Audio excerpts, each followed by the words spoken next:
오늘은 설 명절 당일입니다. 무엇보다 이번 명절은 거리두기 해제가 된 첫 명절로 많은 이들이 귀성길을 떠났으리라 여겨집니다. 이런 가운데 이 시간 이 자리에 나와 함께 예배를 드리는 우리 모두에게 주님의 사랑과 은혜가 가득 부어질 줄로 믿습니다.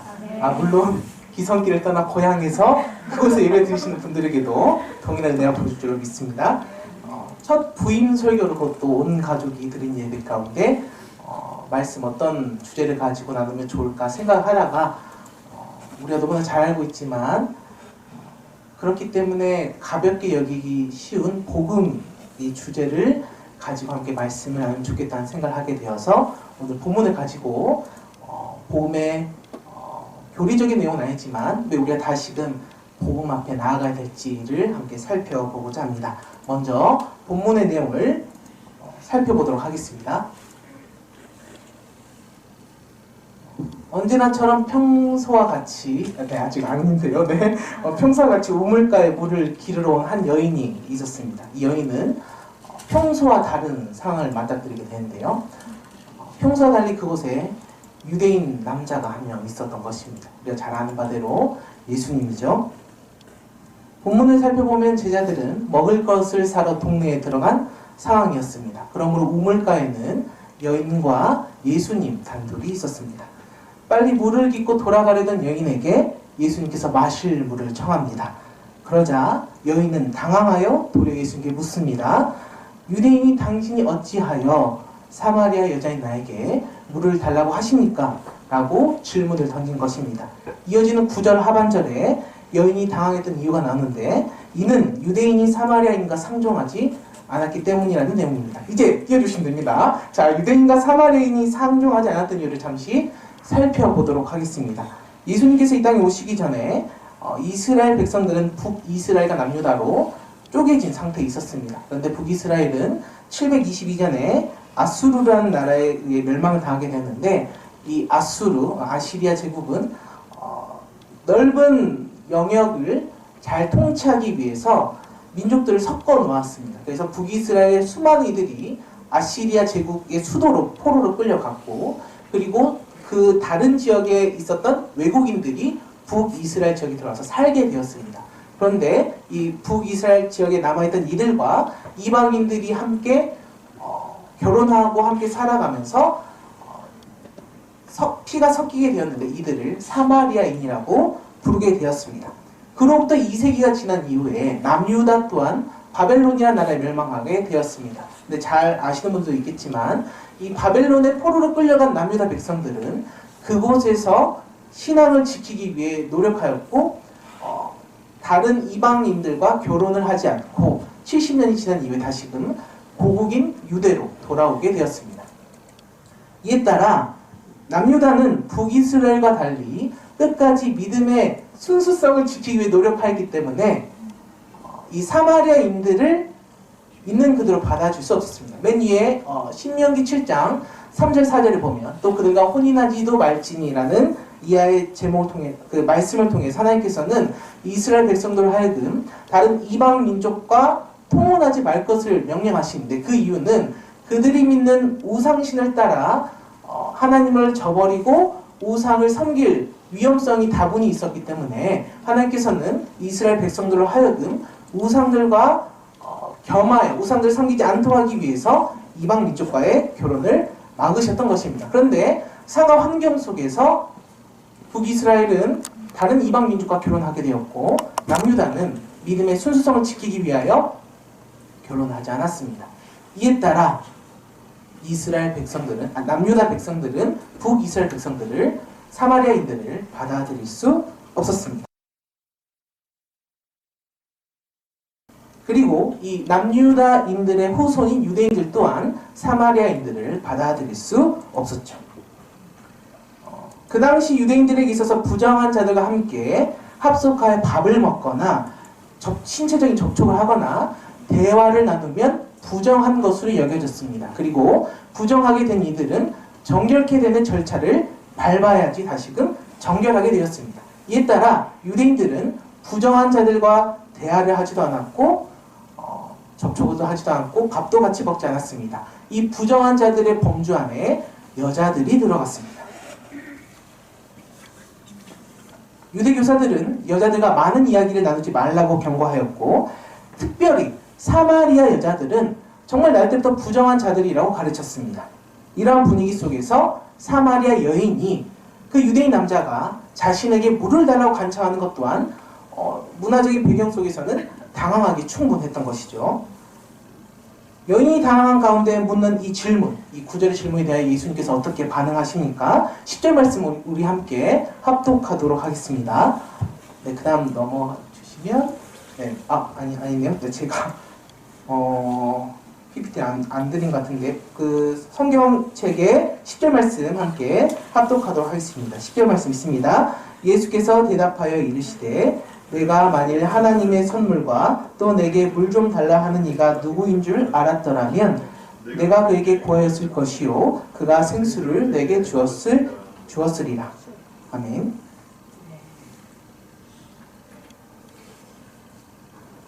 예수님이 던진 이 말씀은 여인의 흥미를 불러일으키기 충분하였습니다.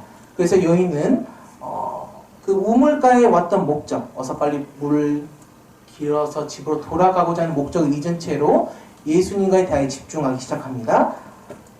여인은 예수님을 온전히 신뢰하지 못했습니다. 왜냐하면 아무리 생각해도 예수님의 행색이 여인으로 하여금 그 우물가의 물을 떠줄 만한 모습은 아니었기 때문입니다. 12절에 여인의 부정적인 반응에 대하여 예수님은 어떤 말씀을 하십니까? 여인이 물을 기르러 온 이 우물의 물은 마셔도 다시금 목이 마르겠지만 예수님이 주실 물은 한 번 마시면 목마르지 않을 것이라 말씀하십니다.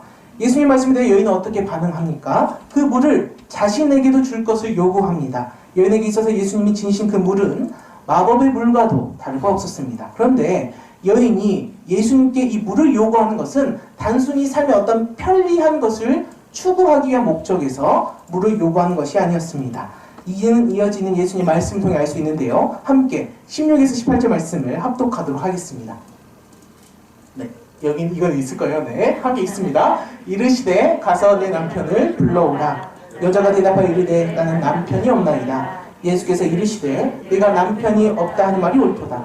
너에게 남편 5이 있었고 지금 있는 자도 내 남편이 아니니 내 말이 참되도다. 아멘. 방금 읽은 말씀을 통해 우리는 여인이 예수님이 가지고 있는 그 생수를 자신에게도 달라고 하는 이유가 단순히 일상의 편리한 것을 추구하기 위해서가 아님을 살펴볼 수 있습니다. 읽진 않았지만 6절을 보면 예수님께서 우물가에 앉은 때가 6시쯤 되었다고 되어 있는데 오늘날 우리의 시간 기준으로 따지면 12시 정오입니다. 여인이 우물가를 찾던 때는 해가 중천되어 있는 뜨거운 정오였습니다.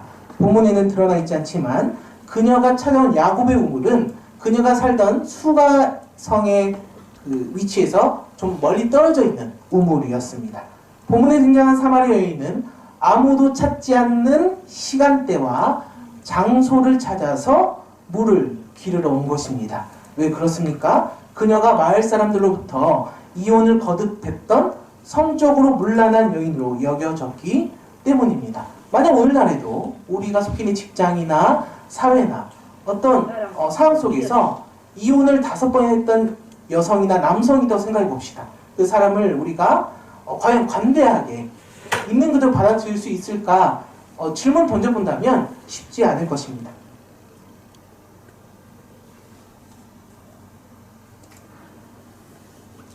그래서 여인은 우물가에 나오기 싫었기 때문에 우물가에 나갔다가 마을 사람들을 만나는 것이 너무 두려웠기 때문에 그 예수님이 주시는 마법의 물을 마셔서 그 우물가에 다시금 찾아오지 않았으면 하는 마음이 이 가운데 있는 것입니다.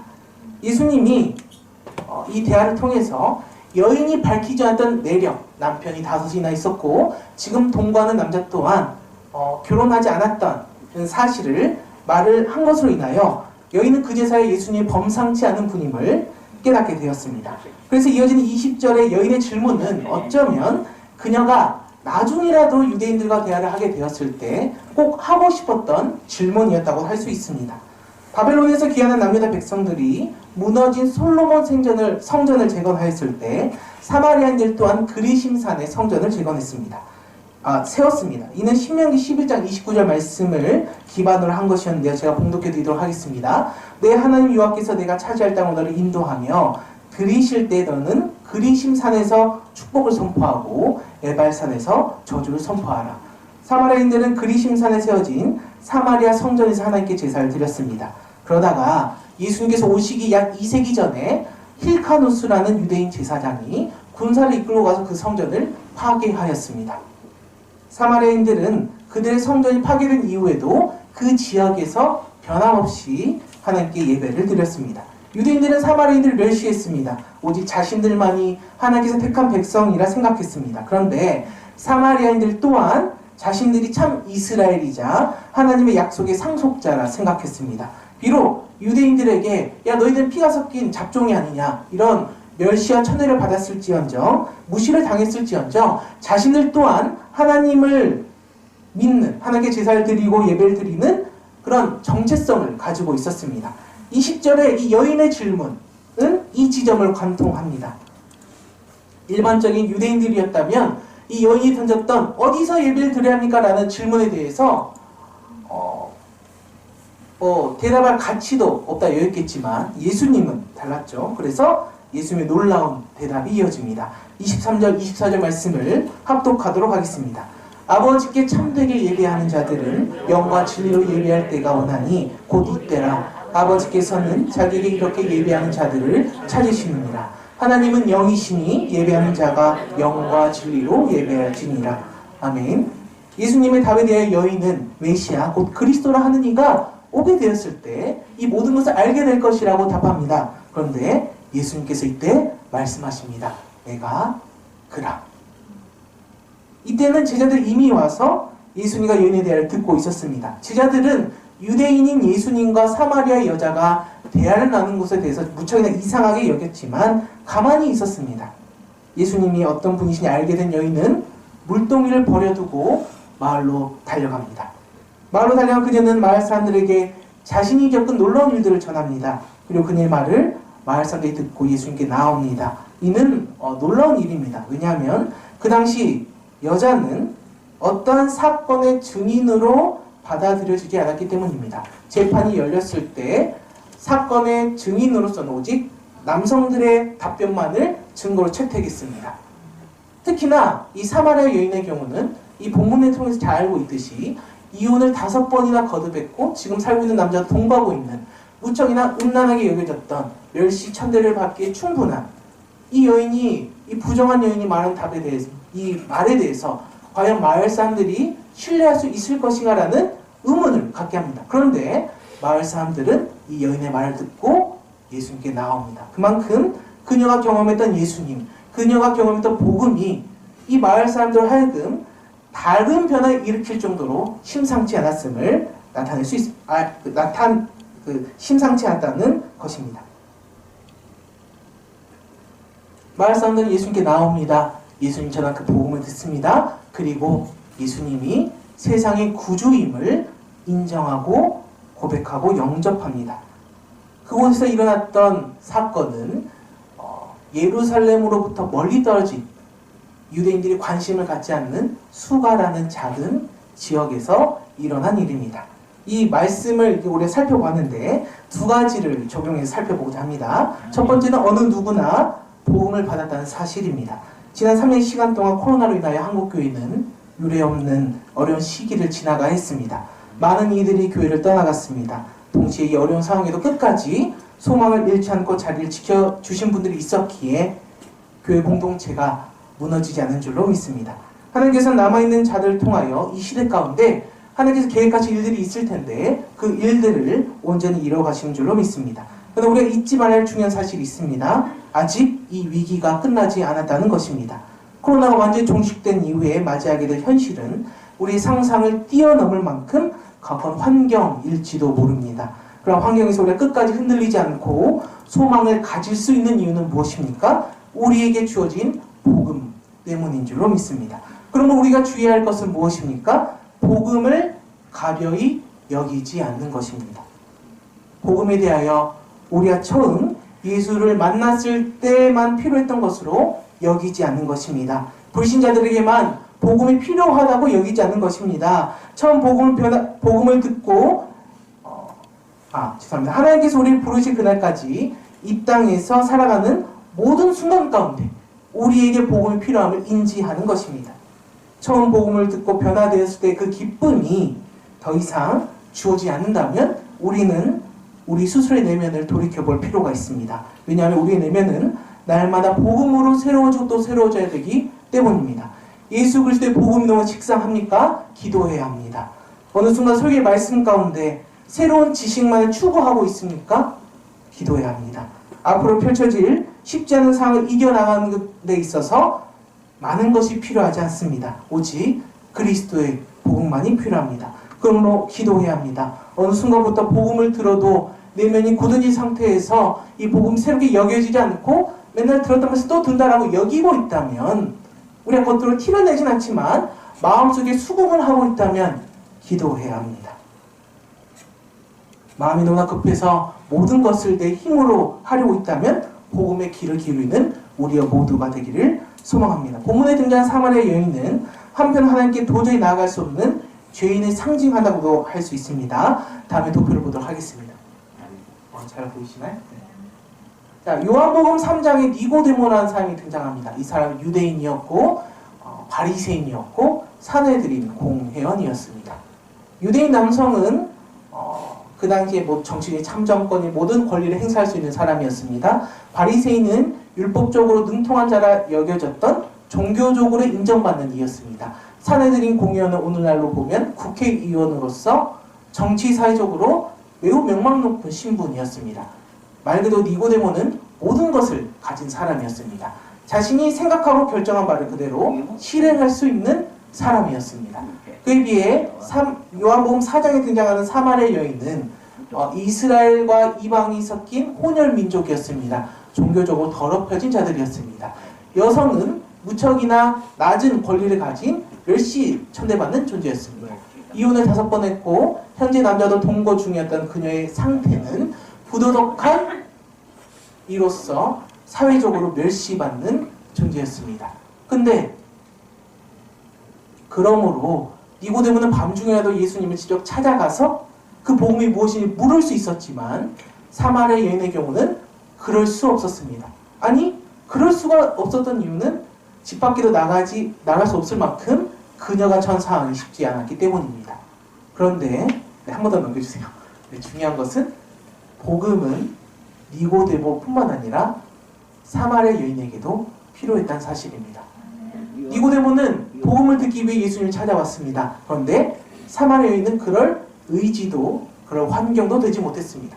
그러므로 예수님은 명절이 아니면 사마리아 지역을 찾지 않는 유대인과 달리 사마리아 지역에 나아갑니다. 아무도 찾지 않는 야곱의 우물가에 떼약볕이 비치는 정오에 한 여인을 기다립니다. 그리고 그녀와의 대화를 통해서 그녀에게 복음을 들려주십니다. 사마리아 여인은 날 때부터 부정적으로 여겼다고 말씀했습니다. 어떤 유대 랍비는 여자들을 부장한 존재를 하면서 아내하고도 대화를 하지 말 것을 이야기합니다. 아내하고도 이야기를 하면 유혹에 넘어가거나 부정해질 수 있기 때문에 어떤 랍비의 경우는 여자들과 대화를 해서는 안 되는데 특별히 아내하고도 대화를 하지 말라고 이야기를 했습니다. 그녀의 삶은 남들에게 자랑할 만한 것이 아니었습니다. 거듭해서 반복하지만 누가 보더라도 잘못된 인생이라 하기에 충분했습니다. 본문에 드러난 사마리아 여인과 주님의 대화를 생각해보면 제가 빨리 넘어가서 그럴 수 있는데 본문의 내용을 잘 살펴보면 예수님이 이 여인을 책망하지 않습니다. 있는 그대로 바라봅니다. 너가 지었던 죄악에 대해서 마치 어떤 객관적인 사실을 입증하는 것처럼 그래 너 이전에 남편 5 있었고 지금 너 같이 살고 있는 사람도 동반살이잖아 라고 그냥 있는 그대 사실을 밝힙니다. 그로 인하여 너가 부정한 존재라든지 너랑 말을 하지 말아야 한다든지 너는 문제 많은 여인이야 라고 말을 하지 않습니다. 있는 그대로 존중합니다. 이는 오늘날 우리를 바라보는 예수님의 시선도 동일한 줄로 믿습니다. 그녀 또한 복음이 필요한, 달리 말하자면 영원히 마르지 않는 솟아날 생수가 필요한 존재를 주님이 여기셨기 때문에 그녀의 대화 속에서 유대인들과의 관계 속에서는 자신이 메시아임을 급구 밝히지 않았던 주님께서 이 여인과의 대화 속에서는 무척이나 쉽게 너가 오랫동안 기다렸던 메시아다라는 사실을 밝히십니다. 우리가 처음 주님을 만났을 때 주님은 어떠셨습니까? 우리가 지었던 수많은 죄악들을 하나하나 정죄하셨습니까? 구원받을 만한 자격이 없다고 쫓아내셨습니까? 우리 모두 어쩌면 사마리아 여인과 다를 바 없는 존재들일지도 모릅니다. 차이가 있다면 사마리아 여인의 죄는 드러났을 뿐이고 우리의 죄는 우리 마음 한켠에 꽁꽁 숨겨놨을 뿐이죠. 사마리아 여인, 우리 모두 아버지의 사랑을 받을 만한 자격 하나 없는 존재임에도 불구하고 그 은혜로, 아버지의 사랑으로 그 죄를 용서받았습니다. 주님께서 우리 또한 사마리아 여인과 같이 여겨주셨기에 구원을 얻을 수 있었습니다. 어쩌면 코로나 기간을 보내는 가운데 이런 생각을 하게 될 수도 있습니다. 수많은 이들이 교회를 떠난 가운데 나는 이 잘 지켰어. 나는 끊임없이 하나님의 이 교회를 위해서 헌신하고 봉사했어. 이는 분명 하나님께서 기뻐하실 만한 일입니다. 동시에 우리가 주의할 것은 무엇입니까? 이 모든 것이 내가 무언가 어떤 것이 되어서 잘나서 남들과 믿음이 뛰어나서 한 것이 아니라 하나님께서 그럴 만한 기회를 허락해 주셨다는 사실입니다. 우린 근본적으로 죄인이었다는 사실을 잊어서는 안 된다는 사실입니다. 복음의 은혜를 기억할 때 달리 말하자면 하나님께 받은 은혜가 이 세상에 어떤 것과도 비교할 수 없는 값진 것임을 잊지 않을 때 교회의 소망이 있습니다. 복음을 가벼이 여기지 않는 이들을 통하여 하나님께서 여전히 일하실 줄로 믿습니다. 그 하나님께서 오늘 이 시간에도 여전히 불꽃 같은 눈동자로 우리를 지키시고 계심을 믿음으로 나아가는 우리가 되기를 소망합니다. 미래 시간 속에서 우리는 여전히 죄 가운데 넘어지는 존재들이지만 우리 안에 있는 죄악들을 꺼내보았을 때 사마리아 여인보다도 더 크나큰 죄악을 드러내게 될지도 모르는 존재들이지만 여전히 우리가 주님 앞에 우리의 죄를 고백하며 나아갈 때마다 주님께서는 우리의 죄를 용서해 주셨습니다. 이 복음의 은혜를 의지할 때 변함없이 우리는 끝까지 그리스도와 동행한 삶을 살아갈 줄로 믿습니다. 두 번째는 죄송합니다. 시간이 오래 빨리 가는군요. 네. 복음은 전염된다는 사실입니다. 제가 중학교 1학년 때 1년 선배 전도로 구원파 교회 간 적이 있었어요. 한 달 정도 교회를 다녔는데요. 교회에서 저를 붙잡기 위해서 그 교회 내 부지에 수영장이 있었어요. 수영장에서 침례도 받았습니다. 이렇게 틀도 빠뜨렸다가 이렇게 하는. 그런데 좀 신기하게 침례 받고 바로 편도가 부었어요. 편도가 부어가지고 2주 정도 병원 생활했는데요. 제가 이제 병원에서 이제 퇴원해서 교회를 가야 되잖아요. 네, 구원파 교회를 갈 수 없으니까 다시. 네, 그 사이에 이제 제가 목요일을 여기는 사모님의 권유를 통해서 다시 기존에 다녔던 중고등부로 갔어요. 그런데 그 사이에 제가 누구누구 구원파 교회 다닌다 이런 소문이 쫙 퍼진 거예요. 그래서 한 주 다니고 너무 좀 그 시선이 두려워서 창피해서 부모님이 드린 작년 예배에 참여했던 기억이 있습니다. 제가 그냥 한 달 구원파 교회 다녔는데 너무 창피해서 그 시설 피해 그 부모님 함께 예배를 드렸는데 이 본문에 등장한 사마리아 여인은 어땠을까요? 쉽지 않았을 것 같아요. 오늘날은 그래도 좀 이렇게 자기의 그런 치부를 오픈해도 좀 관대하게 용납되는 사회라고 할 수 있는데 그 당시 사마리아 지역의 공동체 또한 종교적으로 정결하게 유지되려고 노력했던 곳이었거든요. 오늘날 약간 쉽게 이야기하면 이슬람 무슬림들 보면 약간 여인들 같은 경우는 아예 그냥 다 가리고 있잖아요. 약간 그런 것처럼 정결을 중요시했던 사회 속에서 남편을 5번이나 갈아치웠고 지금 사는 남자도 결혼하지 않은 채로 동거하고 있다는 이 여인의 치부는 무척이나 떼어내고 싶지만 떼어낼 수 없는 끊임없이 여인을 따라다니는 족쇄와도 같았을 것입니다. 자, 그런데 이 그녀가 예수를 경험 놀라운 일들이 벌어졌죠. 눈조차 마주치지 못했던 날마다 멸시천대를 받았던 그 마을 사람들에게 나아가서 내가 경험했던 것을 이야기한 이 여인의 변화가 오늘날 어쩌면 우리 또한 그러한 변화를 받게 된 줄로 믿습니다. 그녀가 경험했던 복음이 마을 사람들을 예수께로 이끌었습니다. 왜냐하면 복음은 전염되기 때문입니다. 지난 3년간 우리는 거의 대다수가 코로나19에 전염돼 한 번쯤은 확진 판정을 받고 짧게는 일주일, 길게는 한 달도 넘게 골골대었던 경험들이 있었을 것입니다. 그리고 여러 도표에서 나타나는 수치로 바이러스가 얼마나 큰 전염력을 가지고 있는지를 경험을 보았습니다. 그런데 복음 또한 이렇게 전염된다면 어떤 일이 일어날까요? 그것을 그리스도 안에서 하나가 되는 것이라 생각합니다. 본문가의 여인이 주님께 던졌던 예배에 관련된 중요한 질문이 있었습니다. 그리심산과 예루살렘 중 어디에서 예배를 드려야 하는가? 였습니다. 주님의 대답은 장소가 중요하지 않다는 것입니다. 우리는 이것을 현 상황에서 온라인 예배를 드려도 되고 오프라인 예배를 드려도 된다는 것을 받아들였지만 이 당시의 문맥에서는 정말 중요하지 않다는 것입니다. 이전까지는 사마리아에 있는 유대인들이 서로 원수보도 하였습니다. 그래서 각자의 장소에서만 예배를 드렸습니다. 그런데 복음으로 하나가 되었습니다. 유대인들이 그리심산에 가서 예배를 드릴 수 있었고 사마리아인들이 예루살렘 성전에 가서 예배를 드릴 수 있었을지도 모릅니다. 왜냐하면 복음이 하나가 되는 전염력이 있기 때문입니다. 오늘 이 시대의 상황 속에서 남북이 분열된 상황 속에서 복음만이 분열된 남북의 민족 하나로 이끌어가게 될 줄로 믿습니다. 왜냐하면 다시금 반복하지만 복음은 전염되는 효과가 있기 때문입니다. 이 시대 성별, 정치, 민족, 종교, 국가, 문화 등 특별히 MZ세대가 더 강하게 공감하고 있는 갈등의 문제들이 있습니다. 이 문제를 어디서부터 해결해야 될까요? 저는 복음만이 해결할 수 있으리라 확신합니다. 왜냐하면 복음은 전염되기 때문입니다. 시대적으로 분열과 갈등이 봉합됐던 때에는 복음이 온전하게 선포되었던 시기였습니다. 복음이 제 역할을 감당할 때, 복음이 온 세상 가운데 편만하게 퍼졌을 때 교회 공동체는 놀랍도록 부흥되는, 그리고 그 맡겨진 일들을 온전히 감당하는 그러한 역사가 있었습니다. 하나님 여전히 살아계십니다. 그리고 그분께서는 이전과 같은 방식으로 일하십니다.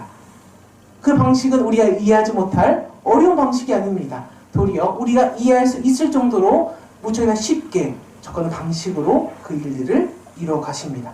그 하나님의 일하심을 기대하면서 우리의 자리에서 복음을 전하는 삶을 사는 우리가 되었으면 좋겠습니다. 왜냐하면 복음이 전염되었을 때 그 복음을 받는 이들은 모두 하나님의 나라에 대한 비전과 소망을 품기 때문입니다. 이전까지 나의 소망과 나의 꿈을 쫓아 살아갔다면 복음에 전염된 이들은, 복음에 사로잡힌 이들은 하나님의 나라와 뜻을 위하여 살아가기 때문입니다. 오늘 이 시대에 하나님께서 여전히 복음에 전염된 이들을 기다리십니다. 그리고 그것은 이미 어느 순간 복음에 전염됐던 누군가를 통해서 그 일들이 이루어질 것입니다.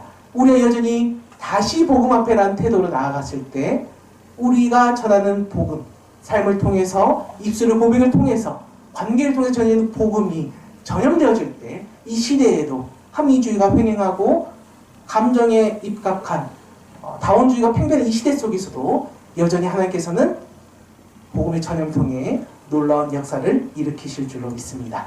네, 길었는데 말씀을 맺도록 하겠습니다. 오늘 말씀 중에서 본질적인 복음의 내용을 전하진 않았습니다. 다만 짧게 요약하자면 복음은 그리스도의 죽으심과 부활에 초점이 맞춰져 있고 성경 가운데 나타나는 그리스도가 어떤 분이신가에 대한 선명한 이해가 필요합니다. 구약에서 예언을 통해 가리키고 있는 그리스도, 신약에서 그 예언들이 성취된 가운데 드러난 그리스도를 이해할 때 복음에 대해서 우리는 명확하게 이해를 가질 수 있습니다. 그분께서 왜 이 땅에 오시게 되었는지, 오셔서 어떤 일을 감당하셨으며 그것이 오늘 우리들에게 어떤 의미를 가진지를 이해할 필요가 있습니다. 달리 말하자면 왜 하나님이신 그분께서 인간의 몸을 입고 와서 마구간에서 태어나서 온갖 멸시와 천을 받으시며 복음을 전하시고 가르치시고 결론적으로는 십자가에 못 박혀 죽으시고 부활하셨는지에 대한 이해가 필요합니다. 짧게 요약하자면 이는 요한복음 3장에서 드러나죠. 하나님께서 우리 사랑하셨기 때문입니다.